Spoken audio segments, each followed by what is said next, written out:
All right, well, welcome back to Exhaust Sports Auto. My name is Kevin, and we are once again back in the LC because I am stupid and I'm not very good at scheduling out my days, or else I would have given you guys a car review by now. So here we are talking about my own car again, but let's be honest, a lot of people, they ask for normal cars, and when I do them, nobody ever watches them.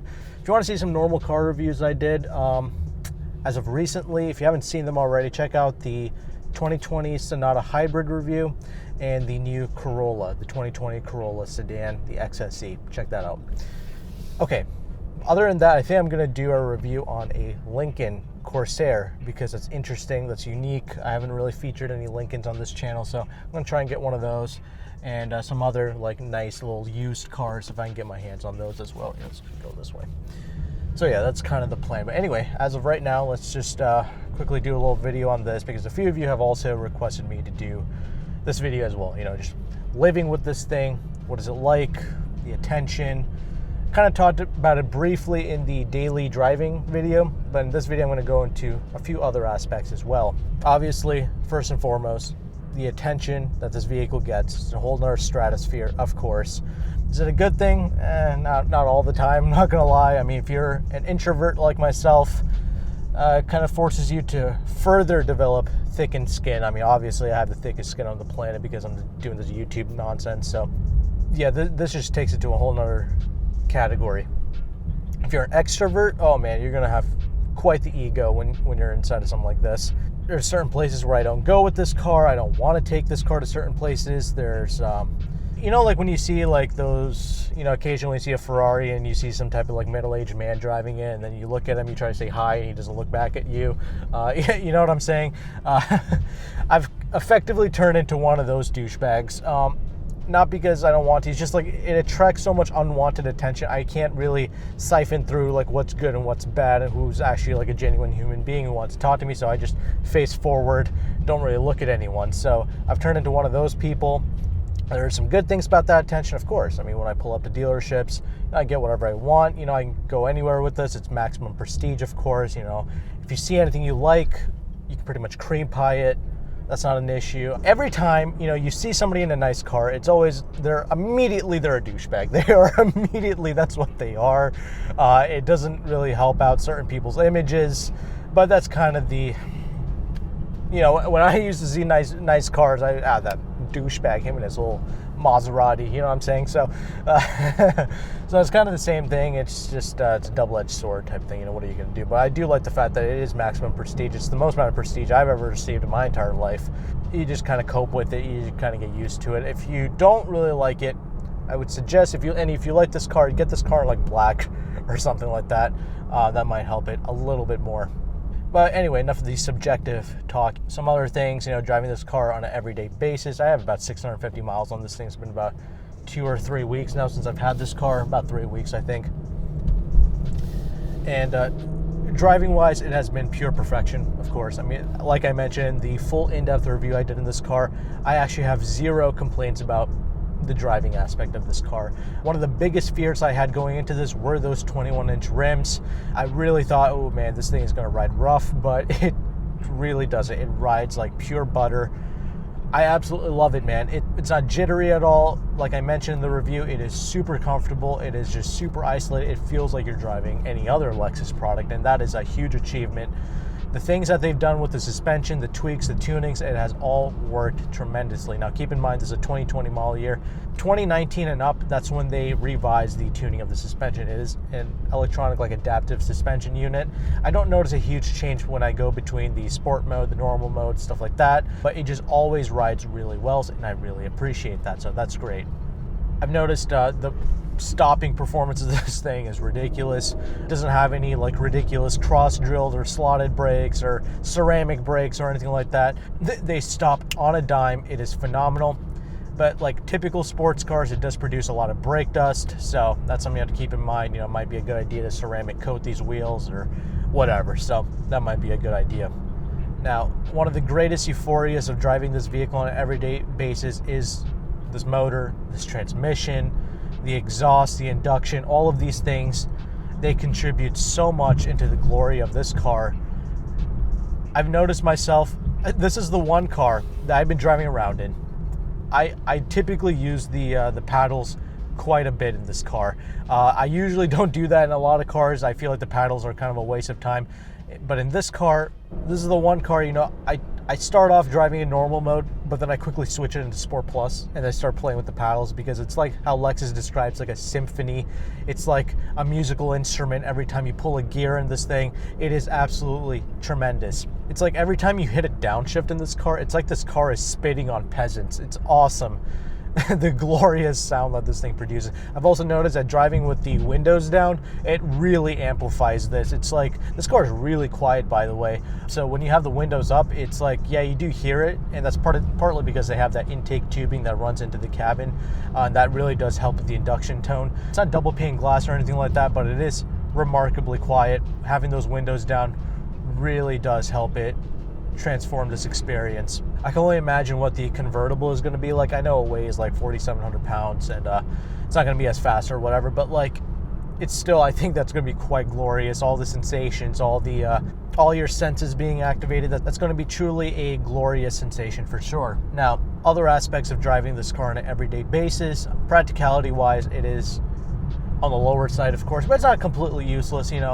I usually have to put a few boxes and stuff in here. I've managed to make it work a few times, but other things, it's kind of harder to fit. It's not a very tall trunk space, so that kind of sucks, but kind of everyday items you can easily fit in here and throw in here. It's not too bad. I'm actually going to try and do a practicality test with this car. I'm going to buy like 2 carry-on bags, luggage bags, and then I'm going to try and get my hands on like a full set of golf clubs. I'm going to see if I can muster that in here, because I feel like those are some very important things that a person like this, if they own a car like this, that would probably matter to them. 2 people, carry-on bags, things like that. Obviously, these back seats are great. They serve as a nice little shelf space, so that's pretty cool. Put this thing in sport mode for you.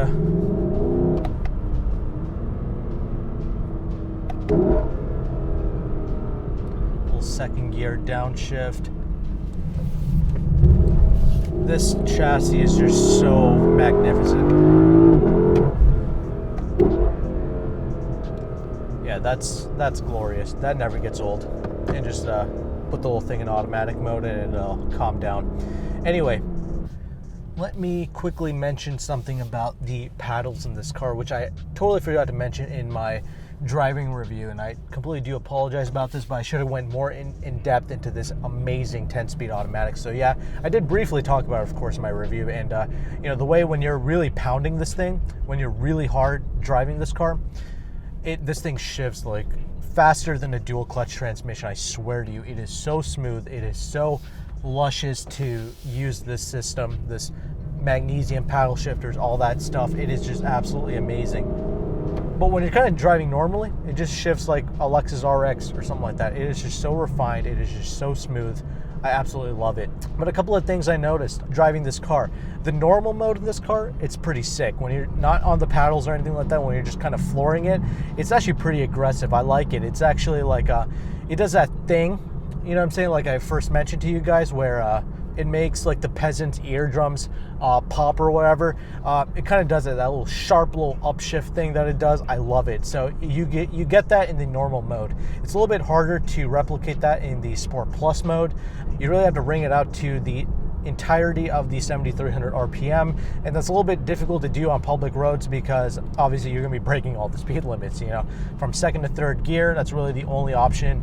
Only chance you have to ring it out completely, and you're pretty much doing like damn near 70 miles an hour. So that's not cool. But in the normal mode, it'll give you those sharp upshift sounds. And occasionally, I also did not mention this in the review. This is not really a bad thing. I kind of like it, but in the normal mode, this car, it kind of studies the way you drive. Like, it kind of memorizes your behaviors, the way you interact with the throttle pedal, how sharp you are with it. It stores all that data. And what I've noticed, at least with me driving it kind of aggressively in normal mode, is it gives me like that shock sensation. Like when I'm violently on the throttle and it upshifts, it kind of gives me that jerking sensation like you get in a dual clutch transmission. So I found that to be kind of cool, actually. Like, when people drive those Aventador Lambos or whatever, and like they keep doing this, they keep lurching forward, it kind of does that slightly. when you're in the normal mode and you peg it. So that's kind of cool to me. Also, it never gets sideways on you. I mean, just enough, but like right there, I did that thing, that sharp upshift, and it sounded really cool. I was in normal mode when I did that. But you have to be in Sport Plus for you to like absolutely open up all the valves in the exhaust pipe. That's why when you're downshifting, it's like so loud, especially when you have the windows down. So that's pretty cool. But yeah, like I mentioned, kind of hard to get it sideways. So you really have to have the traction and stability control turned off for it to really go sideways on you. And it's just so easy to catch. I mean, it's just like all the practical joys and pleasures and fun that you can have out on the just everyday streets, the public roads essentially, right? It gives you enough fun without being super illegal, without being crucified and thrown into jail type of category, if that makes sense. The speed of this car, it's also perfect. I love the speed of this thing. Whether you're going balls to the walls in this thing or if you're just tooling around at 35 miles per hour, both are super satisfactory. I mean, I look for excuses to drive this car. That's a first for me. I don't even like driving that much, to be honest with you. I can't stand to be in a car for more than 30 minutes, but this car, the smoothness of it, the elegance of it, just the comfort of it, and just the noises, the driving experience, everything about it, it's the first car that makes me want to drive. I've just been driving around in this thing for like the last hour. For no reason. I'm not even going anywhere right now, but I'm just driving around in it for no reason because I just enjoy driving this thing. It's that great. This chassis is phenomenal. I absolutely love it. This chassis is actually stiffer than the LFA supercar, which is just tremendous to me. It really is awesome. And that weight, that 4,300 pounds, it just digs into that tarmac, and it just gives you that super high quality feel every time you drive around in it. It'll eat up back roads. It's not even remotely an issue. It's the greatest, most pleasurable car you can drive out on streets. Like, it's so good. It's just got every element going on for it. I just love it. When you're really tooling around like that, you know what I'm saying, you're kind of going hard on this thing using the paddles, you're going to be getting like 14 mpg. That's the other thing, living with this car. This car has the potential to get really good fuel economy, but like it won't because of the way you're going to be driving this thing. It can easily get 30 mpg out on the highway. You can probably do 20s in the city, but it's just like, that's only if you're driving it calm. Every instance I get, I'm going to downshift it because it also has something to do with, my general hatred for the people in this area. For instance, I have this jerk off on a motorcycle. He's all up my ass crack. Before, when I was just driving around in normal cars, apparently nobody could find their way around the throttle pedal. Now all of a sudden every car is fast. Now all of a sudden everybody knows how to drive. That's quite peculiar to me. So this car does invoke a lot of jealousy, a lot of hatred. I love the comment section. I love the old dislike bars and all that stuff. There's always like 2 or 3 douchebags who always dislike these videos. Back when I was doing like, regular kind of cars, what I'm saying? There's just no need to dislike those videos, right? Now I gave those people like a real reason to hate me, and I absolutely love it. So, in person, this thing is just going to absolutely melt people's hearts away. It's absolutely awesome. So every chance I get to downshift and break these people's eardrums, I'm obviously going to do it because they've been getting in my way for years now. They've just been pulling out in front of me, doing 10 under the speed limit. That still happens, by the way. In fact, more actually in this car. When they see the big flashy red car, they really want to get in its way and all that good stuff. So yeah, there is that aspect to it. But now that I had this car for a few days now, a few weeks now, actually, I've lost that fear I initially had, it's such an expensive car, I don't want to drive it all the time, that whole thing. I don't really care about that anymore. I'm just driving this around like a normal car now. I really don't care. I mean, honestly, I'm not a very materialistic person. Aside from cars, I really have no other real expenses, to be honest. I don't buy things. I don't care about things. And cars, it's just another thing to me. You know what I'm saying? It's just a material object. It grows older. You get over it. It's whatever. I spit on this. I'll throw this thing off of a cliff if it has anything to do with my pride. You know what I'm saying? So, money, cars, that doesn't really dictate who I am. But it's a nice old cherry on top in life. Once you have all your other things situated, food, shelter, that whole thing. It's like that whole Maslow hierarchy thing. This is just a cherry on top in life. This is like, I'm not gonna lie, it has brought happiness to my life. A lot of people, they say like, money can't buy you happiness. I guess you're not buying the right stuff.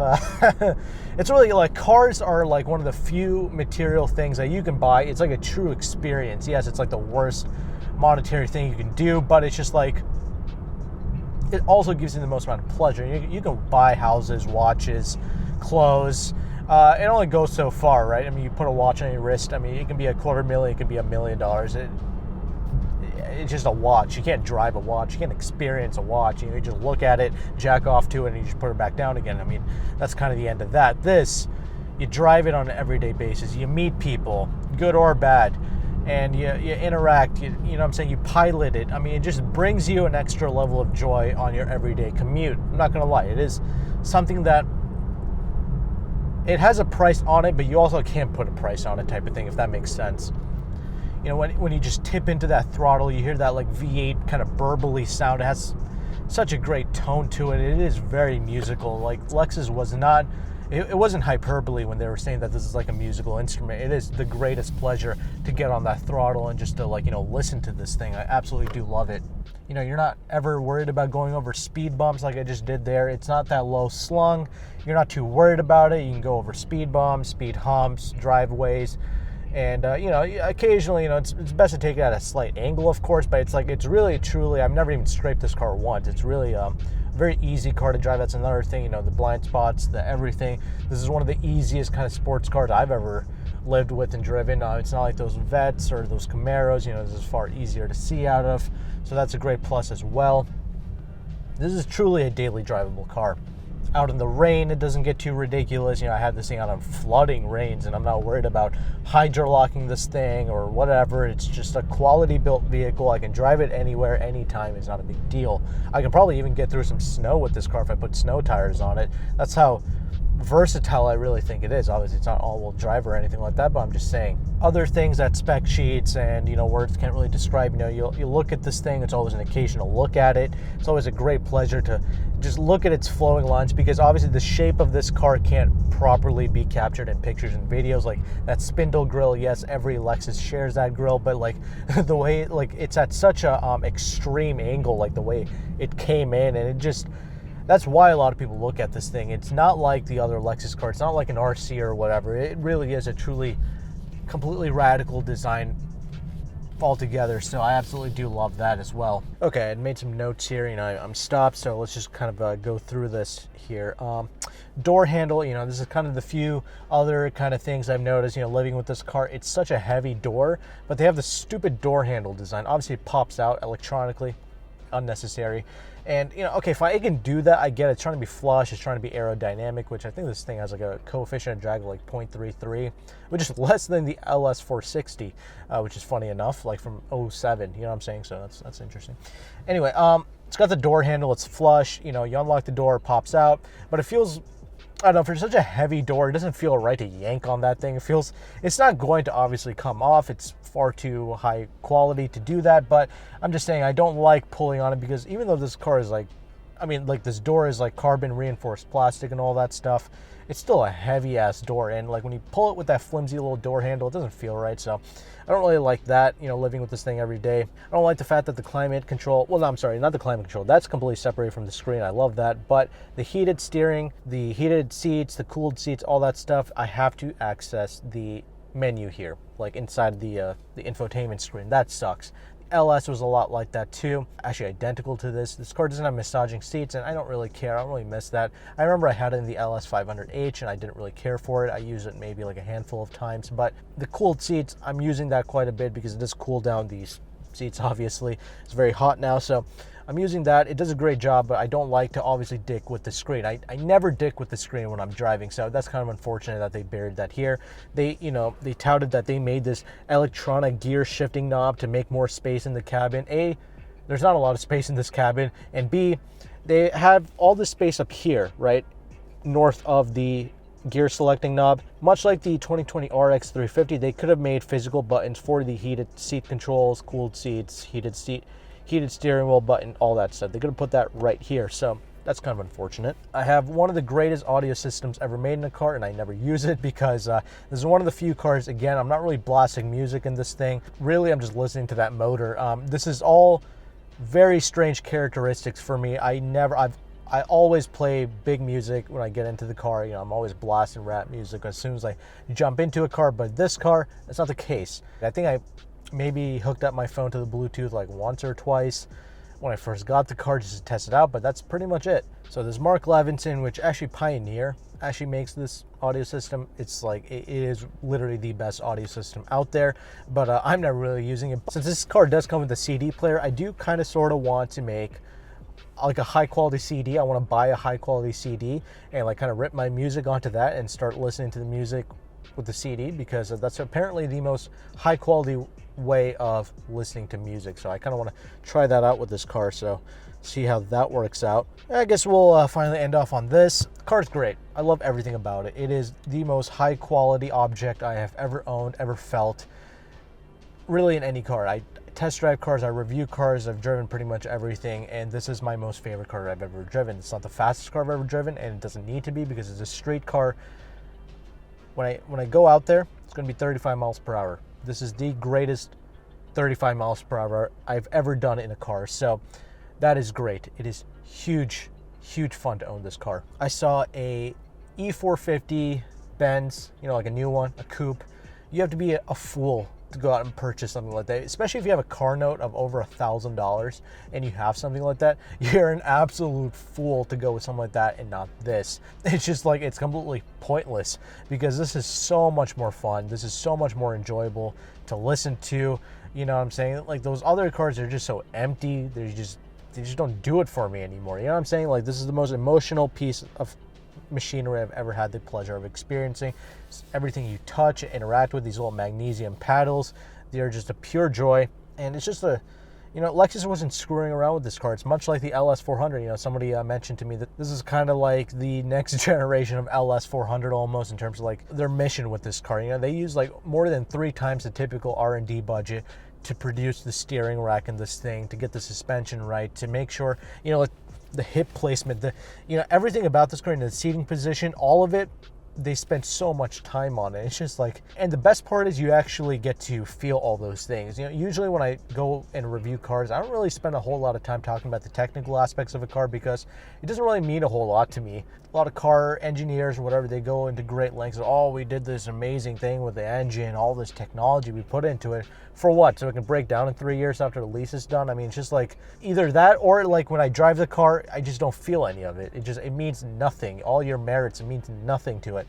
All that hard work you put into it, you made an absolute garbage car. So I never really talk a lot about the technical stuff, but when you get into a car like this that is just so incredible on every single angle, the way that it's a no compromise experience, now all of a sudden I'm interested. I want to know what it took to make a car like this, to make it feel like no other. It's just absolutely tremendous. So yeah, it's a great car. No creaks and rattles, nothing like that. Nice little safety features and stuff like that to help you like not crash into anything. There's no 360 backup camera, but there is like automatic headlights, automatic high beams, all that stuff. Nothing gets in my way, nothing's annoying to me. Everything's great.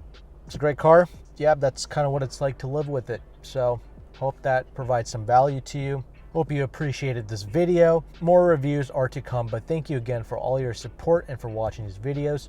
Take care and goodbye.